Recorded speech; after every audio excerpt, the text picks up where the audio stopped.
Assalamualaikum warahmatullahi wabarakatuh. Nahmaduka ya ghafuru ya syakuru wa salli wa sallim wa barik ala sayyidina maulana Muhammadin wa ala alihi washabbihi sallam wa ba'du. Yang sangat saya hormati, juga kita hormati, semua kita menghormati Bapak Wakil Presiden Republik Indonesia Profesor Dr. Haji Ma'ruf Amin. Yang saya sangat hormati Ketua Hebitren Kiai Haji Muhammad Hasibah Hasbuah, juga keluarga. Yang saya hormati Bapak Ferry Warjio sebagai Gubernur Bank Indonesia, Haji Yakut Khalil sebagai Menteri Agama, Bu Khofifah sebagai Gubernur Jawa Timur, juga Kiai Haji Marzuki Mustamar sebagai Ketua PWNU Jawa Timur. Dalam munajat ini sengaja akan saya sampaikan hal-hal yang ringan, tapi itu menjadi solusi, menjadi jalan keluar bagi kita semua sebagai bangsa Indonesia. Ada banyak catatan sejarah. Dulu kita pernah sukses menghadapi penjajah, juga masyarakat dengan segala kesederhanaannya. Tapi yang menjadikan mereka kuat adalah bermental kullukum ra'in wa kullukum mas'ulun an ra'iyati. Semua kita bertanggung jawab terhadap proses sosial, terhadap proses kemerdekaan, juga terhadap proses berbangsa dan bernegara. Mental ra'in ini, mental menjaga, mental memberi, mental bertanggung jawab, ini yang menjaga kita. Hingga dulu para TNI, para pejuang itu di kampung-kampung dikasih ketela, dikasih gembili, dikasih hui, bisa makan. Gara-gara punya mental memberi ini bangsa kita merdeka. Dalam sejarah yang paling terkenal adalah ketika Perang Tabuk. Itu sahabat yang saking miskinnya itu punya beras, misalnya di Indonesia kayak beras 2 kilo dikasihkan Nabi 1 kilo, yang 1 kilo untuk keluarganya. Sehingga anggaran perang ini tidak untuk biaya makan, tapi tetap untuk anggaran perang. Karena orang-orang menanggung makannya sendiri. Ini yang penting sekali supaya kita ngadepin pandemi, juga ngadepi problem. Masyarakat ini kita apresiasi, mereka juga ikut berjuang untuk menjaga ketertiban bangsa Indonesia. Bayangkan kalau kita semua ini kriminal, itu penjara penuh dan negara tidak akan mampu menampung kita semua karena kita melakukan kriminalitas, juga keuangan kita tidak cukup. Jadi sekedar tidak melakukan kesalahan itu sudah bagian dari kehebatan kita sebagai bangsa Indonesia. Itu yang dimaksud Nabi kullukum ra'in wa kullukum mas'ulun an ra'iyati. Itu sebagai mukadimah untuk refleksi atau munajat kemerdekaan. Dan kita sering baca Quran. Kadang-kadang Allah Ta'ala itu suka ngendikan yang ringan-ringan. Allah Ta'ala yang Tuhan ketemu Nabi Musa yang berstatus kalimuwah. Kalimuwah itu seorang nabi yang setiap punya problem itu komunikasi langsung dengan Allah Ta'ala. Saking terkenalnya Nabi Musa sering munajat sampai ketika beliau sakit gigi, itu langsung matur kepada Allah Ta'ala, ya Allah saya ini sakit gigi. Jadi tidak ke dokter, tidak ke tabib, tapi langsung ke Allah Ta'ala. Bersama Allah Ta'ala dikasih tahu, coba kamu ngunyah rumput ini, jenis ini. Setelah dikunyah, Nabi Musa sembuh.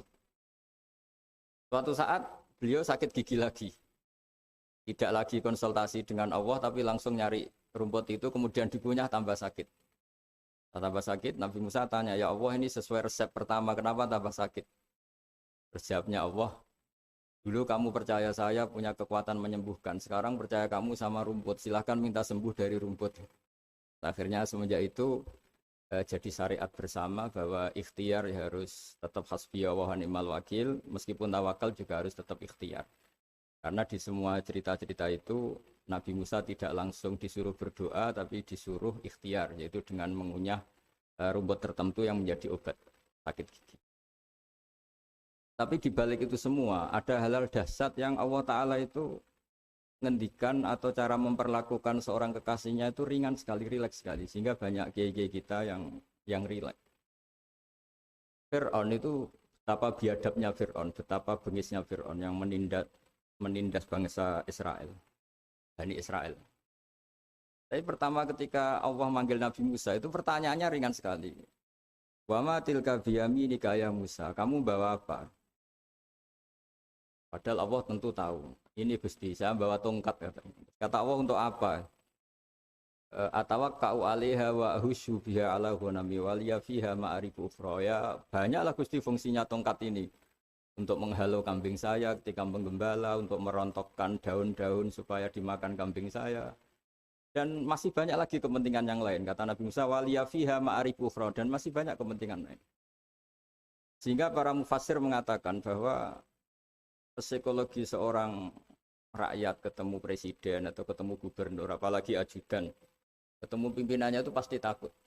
Cara menghilangkan ketakutan itu diajak ngendikan atau ngomong yang ringan-ringan. Saya tidak bisa bayangkan kalau saya ketemu Mbah Maimun terus ditanya, Bah, kamu ngiai kamu reputasinya sudah kayak apa? Yang sudah kamu pinterkan berapa? Yang sekarang jadi ahli sunnah berapa? Itu pasti saya gagap. Sama ketika gubernur ditanya menteri dalam negeri atau ditanya atasannya lagi prestasi, pasti gagap. Jika kadang-kadang bangsa ini kalau antar pejabat ketemu ya makan-makan. Kalau ketemu kadang ngendikan yang ringan-ringan. Itu sebetulnya bukan hal yang salah karena dalam kecapean seperti ini hal-hal yang ringan itu adalah obat, adalah solusi.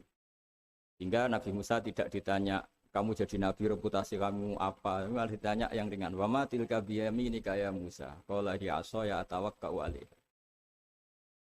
Hal itu juga yang kadang-kadang Nabi kalau ditanya, ayul islami khairun ya Rasulullah, Islam yang terbaik itu gimana ya Rasulullah? Jawabannya Nabi itu unik, kadang hanya jawab it'amut to'am. It'amut to'am wa ifsa'us salam alaman arufta malam ta'rif. Ya Islam yang baik itu ya pokoknya makan-makan itu. Kalau ketemu teman ya makan-makan kalau ketemu. Lalu dibalik keriangan ini, dibalik ketenangan ini atau keriangan ini, dibalik hal-hal yang sederhana ini, terjadi fikih yang luar biasa. Ini tadi saya nanti sampainya ke happy trend. Terjadi fikih yang luar biasa. Ketika ahli fikih mengatakan senyum itu sunnat karena tidak wajib, tidak fardhu ain. Tapi konsekuensi hukumnya bisa wajib. Ya tadi misalnya kita punya istri solihah, tentu kita butuh happy. Yang istri kita misalnya judes, yang tidak istri kita ramah senyum. Maka ini ada persaingan halal dan haram. Dan haram ini bisa menang hanya modal senyum. Yang halal karena bengis kalah. Jika dalam konteks tertentu maka yang dikatakan Nabi senyum itu sunnah, itu tidak dimanai ulama sunnah dengan arti tidak wajib. Tapi sunnah dengan arti perilakunya orang-orang soleh untuk kompetisi itu pasti senyum. Karena tidak kebayang kalau yang soleh, yang baik itu bawaannya tanfir, menjadikan orang lain lari. Sementara yang batil menjadikan orang lain tertarik. Ini jangan sampai terjadi. Sehingga Islam kadang-kadang mengajarkan kita hal-hal yang ringan tadi. It'amut to'am. Ya kalau ketemu teman ya makan-makan. Kita tidak bisa bayangkan misalnya komunitas orang-orang bandar narkoba kalau ketemu anak buahnya makan-makan, rileks. Sementara kita yang soleh-soleh, meditnya minta ampun. Sehingga orang terus kapok berteman orang soleh karena bakhil. Terus mencari berteman orang batil karena sakhot. Begitu juga di perdagangan.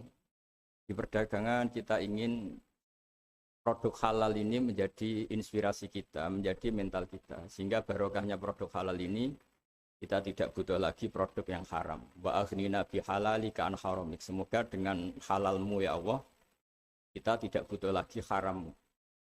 Misalnya orang-orang soleh itu kalau sholat senangnya minta ampun. Bisa sholat saf awal senangnya minta ampun. Menemukan imam masih takbir, senangnya minta ampun. Sehingga kesenangan-kesenangan ini menjadi tidak perlu lagi senang hal-hal yang haram. Makanya saya ikut ngapresiasi happy trend ini semoga jadi sistem perdagangan yang menjadikan orang itu jauh dari haram. Di antara haram dalam Islam adalah kita tidak punya harta kemudian menjadi beban bagi orang lain. Fayaku nakalan alan nas, menjadi beban orang lain.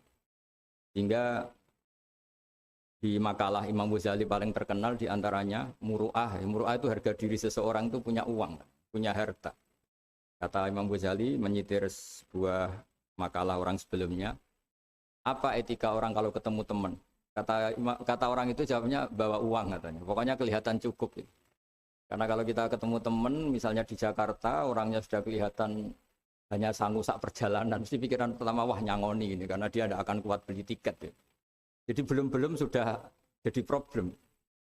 Sehingga di Ihya di bab Adabul Kasbi, terus di situ disebut Fadhailul Kasbi, keutamaan-keutamaan orang kerja, itu di situ diceritakan betapa pentingnya orang itu kerja, punya aktivitas ekonomi, baik berdagang maupun bercocok tanam maupun apa saja. Karena di antara etika berteman itu kata ulama ini punya uang, karena nanti si sohibul bed ini tidak kepikiran macam-macam. Jadi saya tidak akan cerita panjang lebar, cuma saya pastikan bahwa kegiatan halal itu harus dominan dan harus asik.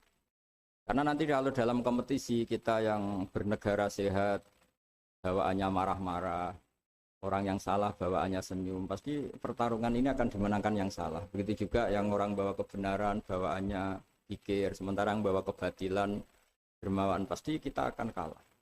Di sini pentingnya ngaji usul fikih, bahwa bagaimana tadi yang beberapa kali disinggung oleh Kiai Haji Ma'ruf Amin.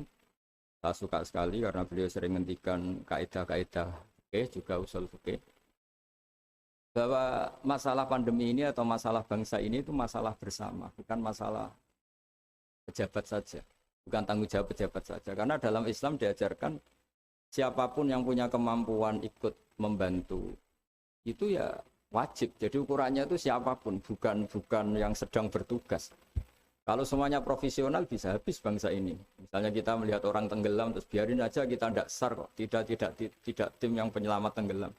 Kita melihat orang kecelakaan, saya tidak satlantas, ya biar aja. Tidak bisa seperti itu. Meskipun kita kiai, kalau melihat orang kecelakaan ya ditolong.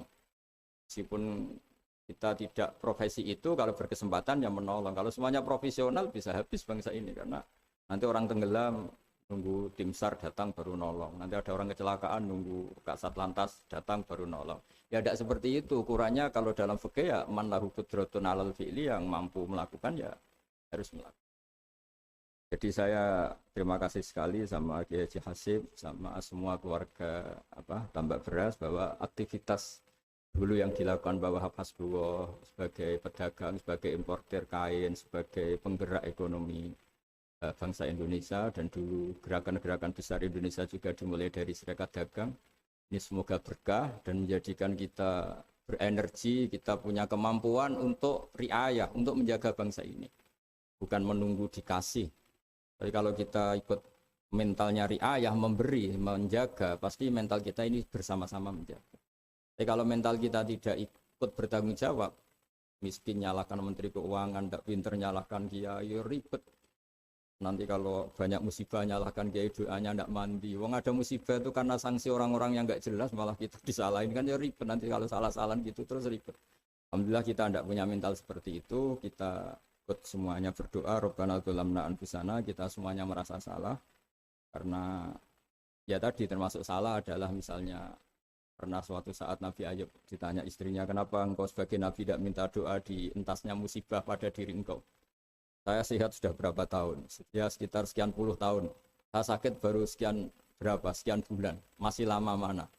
Ya lama sehatnya, ya sudah, saya tetap akan jaga syukur itu. Nah, syukur ini penting bukan untuk dablek, tidak peduli, enggak, supaya jaga imunitas. Karena di antara nikmat yang paling pokok itu alladzi at'amahu min ju'i wa amanahu min khauf. Orang bisa makan, hidup kita tidak terancam oleh kepunahan, oleh pembantaian, oleh chaos sosial, itu sudah luar biasa. Karena di antara sifat Allah itu yang memberi alladzi at'amahu min ju', yang memberi makan kamu dari kelaparan, wa amanahum min khauf, dan memberi kamu kenyamanan. Kamu tidak takut. Itu sudah nikmat yang luar biasa. Saya sering bayangkan nikmat ini kayak apa. Kalau kita jadi orang Irak, orang Syria, kayak apa nikmat bangsa Indonesia yang teduh, yang nyaman. Ini harus kita syukurin dulu, bahwa kita ingin nikmat yang di atasnya itu, ya ingin pandemi berlalu, ingin ekonomi baik, oke lah, tapi syukur dulu. Supaya tidak lupa lah bahwa kewajiban kita itu alhamdulillah dulu. Jangan karena kemerungsung ingin ideal terus yang sudah kita dapatkan kita hilangkan. Itu bahaya sekali dalam muamalah sama Allah Ta'ala. Sebagaimana tadi yang hadis qudsi yang disitir Bapak Wakil Presiden, siapa yang tidak syukur atas nikmatku, tidak sabar atas balaku, itu maka silahkan mencari Tuhan selain aku, tapi jangan menempat bumiku, jangan menempati bumiku, jangan pakai langitku. Intinya itu betapa bahayanya kita kalau tidak syukur. Saya kira demikian, dan saya terima kasih sekali atas kegiatan atau ide Happy Trend, tapi saya mohon semohon-mohonnya bahwa ini adalah bagian dari meneruskan tradisi dulu, mulai Mbah Wahab, mulai Mbah Hasyim, mulai Mbah Bisri, mulai semuanya lah tokoh-tokoh dari ormas manapun, termasuk dulu ada Serikat Islam, ada Serikat Dagang, karena semuanya ini akan membangkitkan bangsa kita dari keterpurukan. Kita harus jadi kompetitor yang baik sehingga masyarakat ini berkebutuhan yang halal. Karena orang nikmati laba dari dagang, dapat uang dari bisnis, mereka antipati dapat uang dari nyuri, dari korupsi. Jadi semua kebaikan harus dinikmati untuk dalam rangka wa aghnina bihalalika an haram, supaya kita cukup menikmati yang halal sehingga tidak berkebutuhan lagi sama yang haram. Begitu juga dalam berekonomi, berbisnis dan berperadaban. Saya kira demikian dan mohon maaf karena tadi saya harus ngaji dulu Bulughul Maram sehingga tidak bisa ngikuti mulai awal. Dan terima kasih. Assalamualaikum warahmatullahi wabarakatuh.